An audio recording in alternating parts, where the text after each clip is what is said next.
Welcome to my channel, Zat's World. Like, share, subscribe. Assalamu alaikum viewers. Hope you are fine. Let's start. An idea to create a YouTube's video thumbnail. To attract the viewers to your video, open the Photoshop, press Ctrl N. To create a new document, enter the image size for the YouTube's video thumbnail, that is 1280 into 720 pixels, and hit OK. Follow my steps. Drag your required photos, go to File, Open. Click the multiple images. By holding Ctrl, hit Open and just drag and drop your all images to new document. Place the main image in center by holding your rulers from left and up side of the document, and drag the both rulers to create a center by pressing Ctrl+R. Ctrl+T to transform, resize the image, then go to Add a layer style. Drop shadow, arrange your setting as you see fit. Hit OK. As I said, just drag and drop all the images to new document, and rename all the images that were dragged. By clicking the I button on the left side of the enabled layer, disable all the dragged images one by one. Now, I have chosen a language, font, which is not supported by Adobe Photoshop.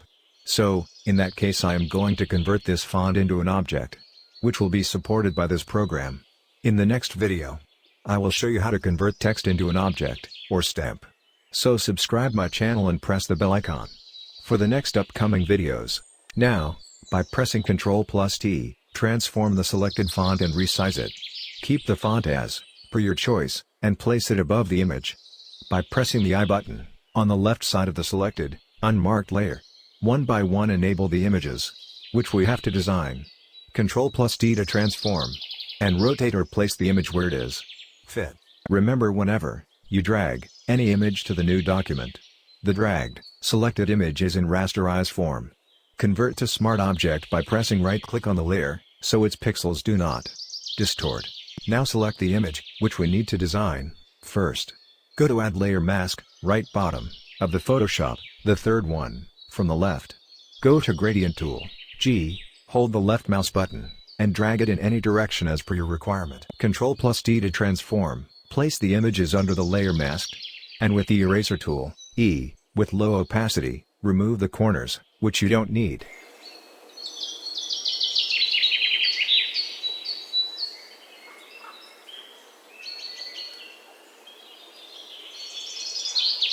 Apply the drop shadow on the text, font. Go to Add a layer style, drop shadow, play with settings, and when it feels perfect, hit OK. Last step to go. Now, apply the color overlay on the text, font. Go to Add a layer style, color overlay, play with settings, and when it feels perfect, hit OK. Recheck all the images as per your requirement. Thank you.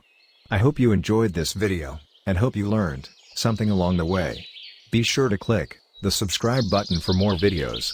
Thanks for watching Zat's World.